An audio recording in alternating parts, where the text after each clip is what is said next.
வணக்கம் நகலே. தஞ்சாவூர் சமையல் சந்தோஷினி. அடிக்கிற வெயிலுக்கு உடம்புல சூடு அதிகமாக இருக்குங்க.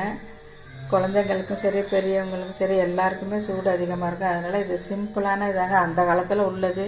இந்த மாதிரி பழைய சாதம் முதல் நாள் வடிக்கிறதுக்கு தண்ணி ஊற்றி வச்சுருங்க. நல்லா இதை கரைச்சிக்கோங்க. பழையது வேணாலும் பிடிச்சவங்க சாப்பிட்லாம். நல்லா கரைச்சிட்டு நல்லா கரைச்சிக்கோங்க. உப்பு போட்டுக்கோங்க. தண்ணி ஊற்றிக்கோங்க. இந்த சாதத்துக்கு இந்த அளவு தாங்க தண்ணி ஊற்றலாம், அதுக்கு மேலே ஊற்ற முடியாது. சின்ன வெங்காயம் ஒரு 10 வெங்காயம் மேலே அரிஞ்சு போட்டிருக்கேன் நான். இது பழைய சாதம் சாப்பிட்றவங்கன்னா முழுசாக போட்டு சாப்பிட்லாம்.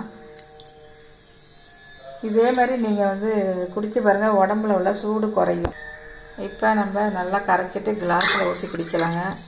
காலையில் நல்லா வெறும் வயிற்றுல 2 கிளாஸ் குடிச்சிருங்க. உடம்புல சூடு குறைஞ்சி போயிடும். தாகமே எடுக்காதுங்க. எப்போதும் இடையில கூட நீங்கள் தாகம் அடித்தா கூட குடிச்சிக்கலாம்.